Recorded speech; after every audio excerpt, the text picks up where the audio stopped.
Have you ever felt like there's an invisible ceiling holding you back?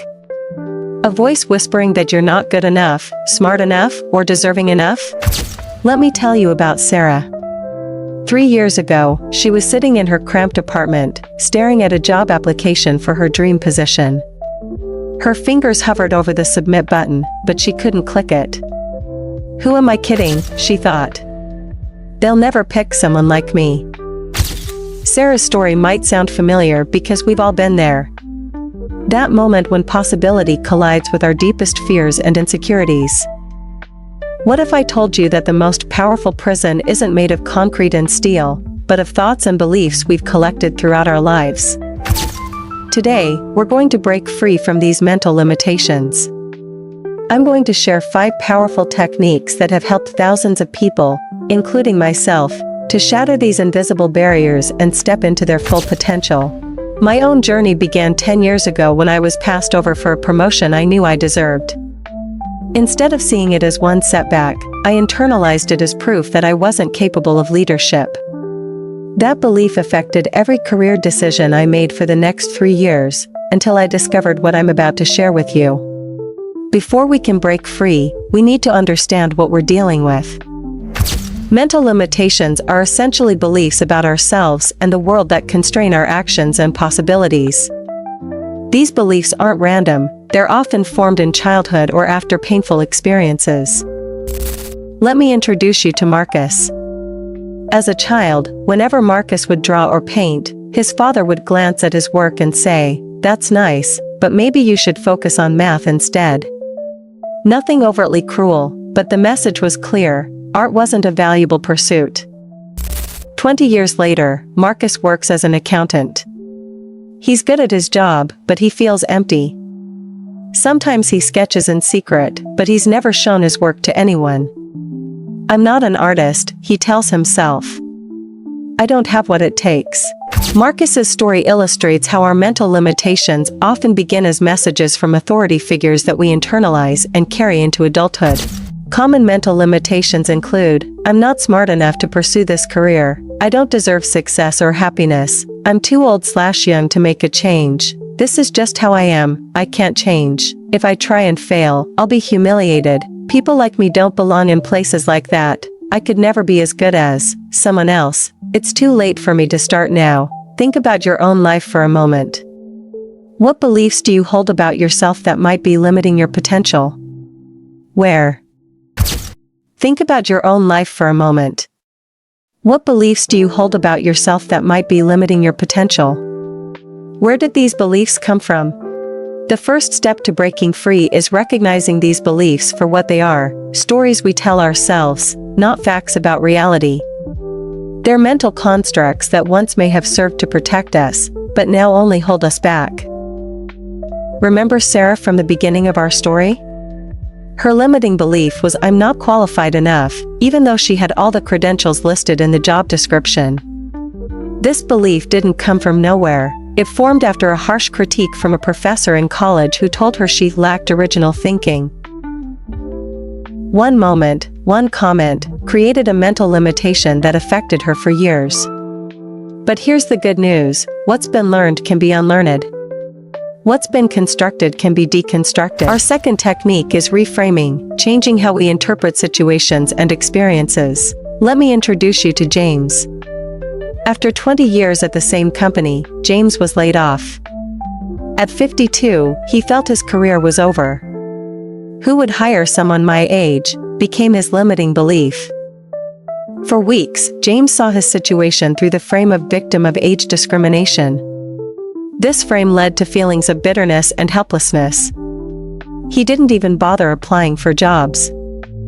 During a conversation with his daughter, something shifted. She asked, "Dad, remember when you helped me reframe my dyslexia as a different way of seeing the world rather than a disability?" This question sparked a realization. James began to reframe his situation. What if his age wasn't a liability but an asset? What if his experience wasn't outdated but extensive? For example, instead of thinking "I'm too old to compete with younger workers," James reframed it as "my decades of experience give me insights and problem-solving abilities that take years to develop."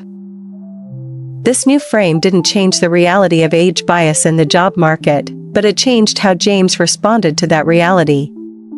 He began to confidently highlight his experience in interviews rather than trying to downplay. Within 2 months, James landed a role as a consultant for a startup that specifically valued his industry experience.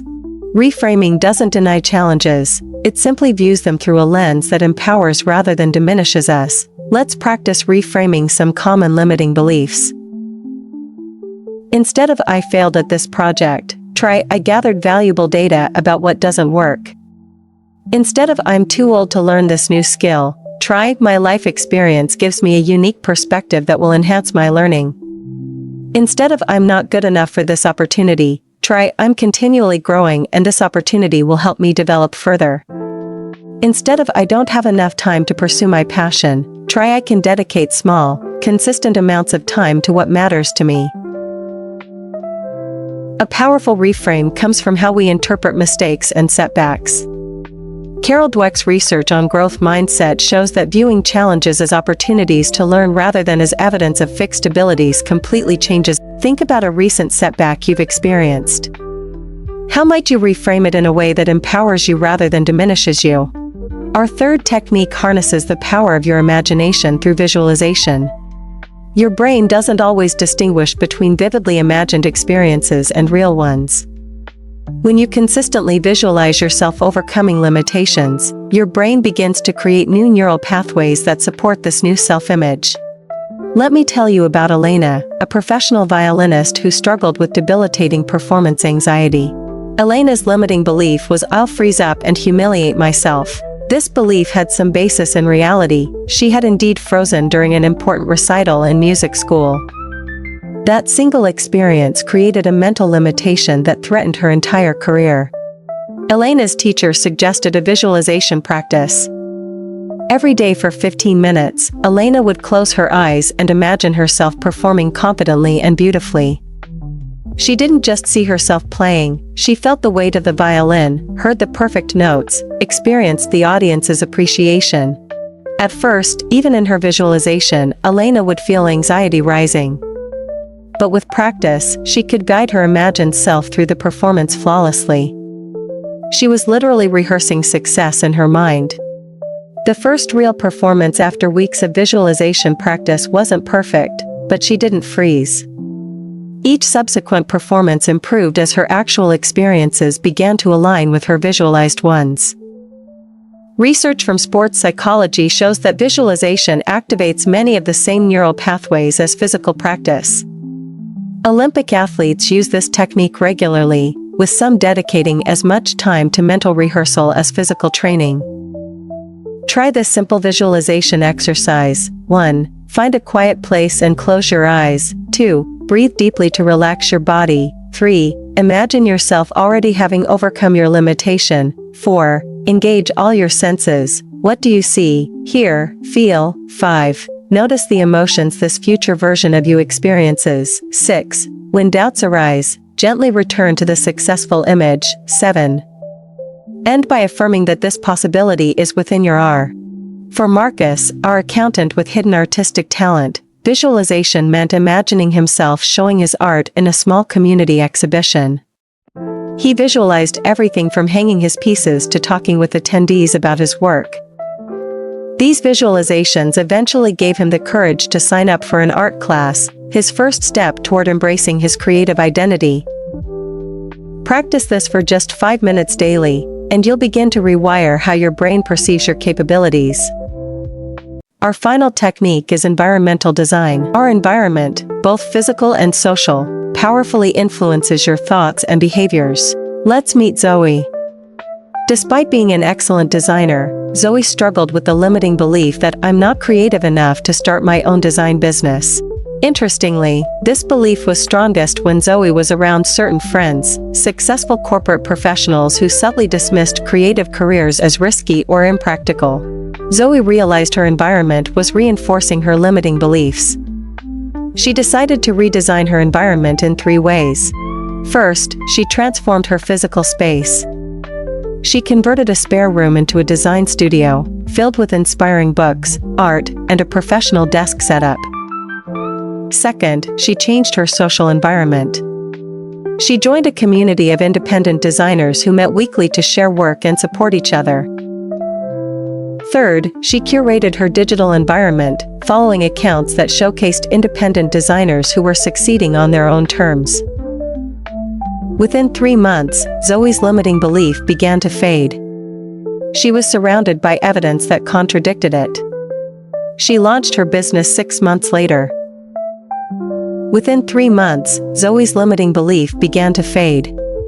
She was surrounded by evidence that contradicted it. She launched her business 6 months later. 1. Make these changes to support breaking free from mental limitations. 2. Surround yourself with people who believe in you and your potential. 3. Consume content that challenges your limiting beliefs. 4. Create visual reminders of your capabilities and past successes. 5. Eliminate or reduce exposure to people and media that reinforce your limitation. 5. Design your physical space to support your aspirations. 6. Create systems that make desired behaviors easier. 7. Find communities where your goals are normalized, not exceptional. For Marcus, our accountant with artistic aspirations, environmental design meant creating a small art studio in his garage and joining an online community of late-blooming artists. For Sarah, it meant placing her new business cards prominently on her desk as a daily reminder that she belonged in her new role. Remember, you become the average of the 5 people you spend the most time with. Choose wisely. Look around your physical and social environment. Is it reinforcing your limiting beliefs or challenging them? What one change could you make this week? These 5 techniques are powerful individually, but they create transformative change when used together. Let's return to our stories and see how these techniques worked in combination. For Sarah, the journey began with belief examination, questioning whether she really wasn't qualified enough. This created space for reframing, seeing her experience as valuable rather than insufficient. She used visualization to see herself succeeding in interviews, the small win strategy to break down the application process into manageable steps, and environmental design by surrounding herself with supportive friends who believed in her potential. For Marcus, the journey to embracing his artistic identity started with reframing his father's dismissal of art as a reflection of his father's limitations, not his own. He used visualization to imagine showing his art publicly, the small win strategy to build his skills gradually, and environmental design to create a dedicated space for his creativity. Here's how you can integrate these techniques in your own life. 1. Start with belief examination to identify and question your limiting beliefs. 2. Use reframing to create new perspectives on your situation. 3. Strengthen these new perspectives through daily visualization. 4. Take action using the small win strategy. 5. Support your new beliefs and behaviors through environmental design. The key is consistency. These techniques aren't quick fixes. They're practices that, over time, rewire your brain and transform your relationship with yourself and your potential.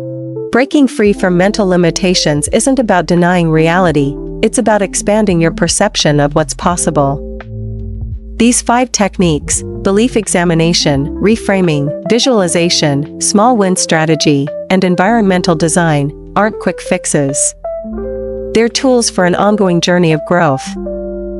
So what happened to our stories? Sarah not only got the job but was promoted to team lead within a year. The limiting belief that once held her back has been replaced by confidence based on evidence of her capabilities. Marcus didn't quit his accounting job to become a full-time artist, and that wasn't his goal. But he now exhibits his work in local galleries and teaches weekend art classes for beginners. His identity expanded to include both the analytical and creative aspects of himself. James, who feared he was too old to be employed, now works as a mentor for younger professionals, sharing his decades of experience. His age became his greatest asset rather than a liability. Raj published his first book and is working on his second. The belief that he couldn't write a book has been permanently replaced by the knowledge that he already has. And Zoe's design business is thriving. She recently hired her first employee and moved into a proper studio space. The limiting belief that she wasn't creative enough seems absurd to her now. Your story is still being written. The limiting beliefs you hold today don't have to determine your tomorrow. Start with just one technique this week. Notice the shifts, however subtle. Remember that lasting change happens gradually, but its effects compound over time. I'd love to hear which technique resonates most with you. Share in the comments below, and let's support each other on this journey of breaking free from our mental limitations. If you found this video helpful, please like, subscribe, and hit the notification bell to join our community of growth-minded individuals. Until next time, remember, the only true limitations are the ones you accept as truth.